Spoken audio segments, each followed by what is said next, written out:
तो ये साफ संदेश किस तरीके से मोदी के चेहरे पर चुनाव हुए हैं। डॉक्टर राजू, सवाल हालांकि भले ही वाघमारे साहब हर बार नतीजों के बाद सामने रख दिए जाते हैं, लेकिन ये साफ हो गया कि जो भी स्ट्रैटेजिकल मूव अपनाए गए हैं उसके भरोसे ही जनता ने साथ दिया है और आज यही नतीजा है कि एक बार फिर से हम उन 3 स्टेट्स की बात कर रहे हैं जहां पर बीजेपी ने जीत हासिल की है। देखिए, बीजेपी ने जो जीत हासिल की है उसका पूरा श्रेय जो बीजेपी अभी ये दिखाना चाहती है कि आदरणीय प्रधानमंत्री को दिया जाए, पर अगर बात सोचे तो प्रधानमंत्री जी को चेहरा जितना सामने लेके आना चाहिए था उतना चेहरा ना एमपी में सामने लेके आए, ना राजस्थान में सामने लेके आए। जो लोकल मुद्दों के ऊपर और वहां के नेतृत्व के ऊपर ही चुनाव बीजेपी ने लड़े। अभी जीतने के बाद मोदी जी को सामने लेके आने की कोशिश की जा रही है। अभी देखिए, 2 मुद्दों के मैं बात करता हूँ। अभी बीजेपी सब जगह ये बातें कर रही है कि मोदी जी की गारंटी है तो सब बराबर है। अगर आप देखते हो तो मोदी जी की एक भी गारंटी 14 से लेके आज तक ना पूरी हुई है ना पूरी होने की कुछ मनीषा है। आप नोटबंदी देखिए, आप 15 लाख हर एक के अकाउंट में देखिए। लेकिन डॉक्टर राजू वाघमारे जी, ये बताइए कि क्या जो मोदी जी की गारंटी है जिसका असर हमने देखा 3 राज्यों में जो प्रचंड जीत देखने को मिली है, यहाँ पर कोई एंटी इनकम्बेंसी देखने को नहीं मिली, क्या इसका जवाब? सर मेरा सवाल सुन लीजिए, क्या इसका जवाब? मोदी जी की गारंटी का कोई जवाब है कांग्रेस के पास? अरे मेरे बात तो सुनने दो, मेरा जवाब ही आप बीच में काट रहे हो। जी बोलिए। आपने हमें बुलाया तो बात करने के लिए ना, तो मेरी बात तो पूरी सुनिए, पूरी करिए। मोदी जी की गारंटी की बात कर रहा हूँ मैं। क्या गारंटी पूरी हो गई? 15 लाख आपके खाते में आ गया, तेरे खाते में आ गया। महंगाई कम हो गई, 100 रुपए से पेट्रोल 65 रुपया आ गया। क्या सिलेंडर 1200 रुपए से 500 रुपया हो गया? कौन सी गारंटी मोदी की पूरी हो गई?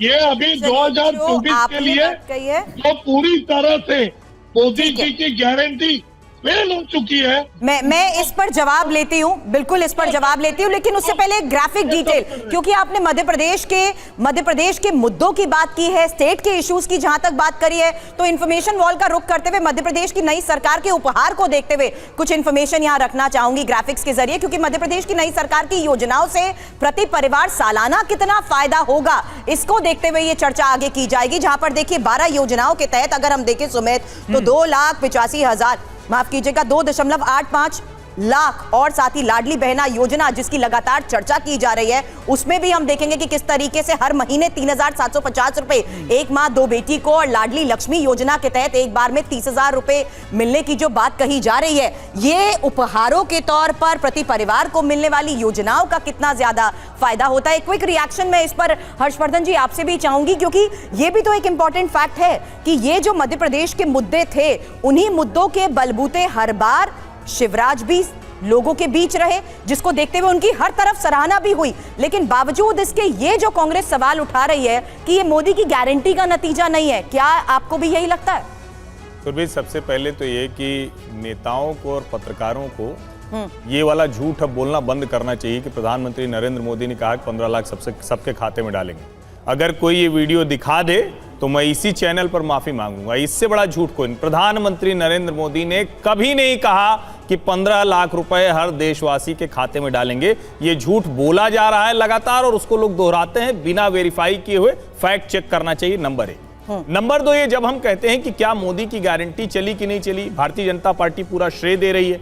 छत्तीसगढ़ में जहां लगता था कि भारतीय जनता पार्टी नहीं जीतेगी, हम लोग भी कहते थे कि भारतीय जनता पार्टी अब मोमेंटम गेन कर रही है, लेकिन भूपेश बघेल बहुत स्ट्रांग दिख रहा है। हम लोग डिबेट में कहते थे, बिल्कुल हम सबको झूठा साबित किया। और उस वक्त नरेंद्र मोदी कहते थे कि मोदी की गारंटी है और ये जो सरकार है इसको हम हटाएंगे, ये भ्रष्ट सरकार है। वो भूपेश बघेल के, जिसको कहते हैं भ्रष्टाचार की सूची गिनाते थे और बताते थे कि हम क्या क्या करने वाले हैं। लेकिन एक बड़ी बात है, क्या फ्रीबीज पॉलिटिक्स जिसके खिलाफ नरेंद्र मोदी बोलते रहे और बार बार ये कहा जाता है कि श्रीलंका बन जाएगा अगर फ्रीबीज के चक्कर में पड़ा। हर्षवर्धन जी, यही मेरा सवाल था आपसे, क्या भी आपको ऐसा है कि नहीं और इसको कैसे भारतीय जनता पार्टी ठीक कर पाएगी, क्योंकि हर राज्य पर बड़ा बोझ पड़ने वाला है, बड़ी चिंता का विषय हो सकता है। मध्य प्रदेश में भी हर्षवर्धन जी, खास तौर पर प्रधानमंत्री मोदी या उनकी रैली में या अमित शाह ने कभी भी इन योजनाओं का जिक्र नहीं किया, खासतौर पर जो लाडली बहना योजना, इसका जिक्र नहीं किया गया, लेकिन शिवराज सिंह चौहान ने हर जगह इसका जिक्र किया। क्या ये साबित भी करता है कि देखिए, योजनाएं कोई भी हो, जहां मोदी खड़े हो जाते हैं वहां जीतने की गारंटी बीजेपी के लिए निश्चित हो जाती है? नहीं, निश्चित तौर पर, लेकिन इसका मतलब ये नहीं कि शिवराज सिंह चौहान ने काम नहीं किया। बहुत अच्छे नेता रहे, बहुत शानदार मुख्यमंत्री रहे, एग्रीकल्चर ग्रोथ में भारत के लिए लीडरशिप के पोजीशन पर है मध्य प्रदेश। मुझे लगता है आरपी सिंह सर, इस बात का आप जवाब दीजिए, जो बात अभी कांग्रेस की तरफ से कही गई है और डॉक्टर राजू कह रहे हैं, अगर राज्यों के जरिए केंद्र का एक बड़ा संदेश जाता है तो भी इसे क्यों नहीं उस गारंटी के तौर पर कांग्रेस मानने को तैयार है? देखिए, आज देश में 55 करोड़ से ज्यादा लोगों को आयुष्मान भारत के अंदर 5 लाख रुपए का हेल्थ इंश्योरेंस मिल रहा है। हाँ जी। लगभग 12 करोड़ से ज्यादा किसानों को किसान सम्मान निधि मिल रही है। लगभग 4 करोड़ से ऊपर बहनों को सिर पे छत मिल गई है। लगभग 11 करोड़ से ऊपर उज्ज्वला गैस कनेक्शन मिल गए हैं। लगभग 10 करोड़ से लगभग ऊपर पानी का कनेक्शन, घर पे साफ पीने का पानी का नलके के द्वारा कनेक्शन मिल गया है। 80 करोड़ से ऊपर लोगों को भोजन अभी 5 साल और मिलेगा, चिंता की जा रही सरकार की ओर से। 13.5 करोड़ जो गरीब है वह गरीबी रेखा से ऊपर आकर मिडिल क्लास इनकम में आ गया है। तो ये सब मोदी जी की गारंटी थी, जिसके अंतर्गत पूरा हो रहा है। आज देश के अंदर सबसे ज्यादा हवाई अड्डे बने हैं।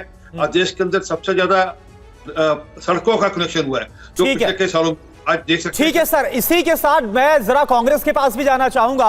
डॉक्टर राजू, मेरा सवाल आपसे यह है, देखिए आप गारंटी से थोड़ा आगे बढ़ते, क्योंकि गारंटी में तो हमें जवाब मिल गया कि 3 राज्यों की जनता ने किस तरह से बहुमत दिया बीजेपी को, लेकिन यहां पर आज जिस तरह से चेहरे डिसाइड किए गए सीएम के तौर पर तीनों राज्यों में, जो सोशल इंजीनियरिंग का फॉर्मूला अपनाया गया है, अब क्या यह 2024 में आपके लिए बहुत बड़ी चुनौती साबित होने वाली, क्योंकि यही बेस, यही आधार आप भी लेकर चल रहे थे अपने इंडिया अलायंस में?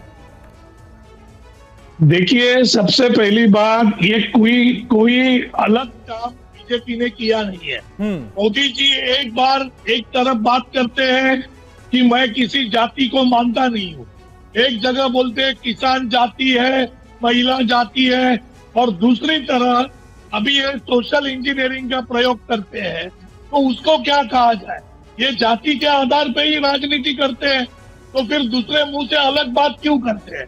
और हम जो बोल रहे थे कि जातीय जनगणना होनी चाहिए, इसकी उतनी नहीं। डॉक्टर राजू वाघमारे जी, समाज के हर तबके को इक्वल अपॉर्चुनिटी मिले, उसे भागीदारी मिले, क्या ये गलत है? क्या ये गलत सोच है जिसके साथ बीजेपी ने फैसला किया कि मुख्यमंत्री ऐसा होगा, उनके डिप्टी सीएम ऐसे होंगे?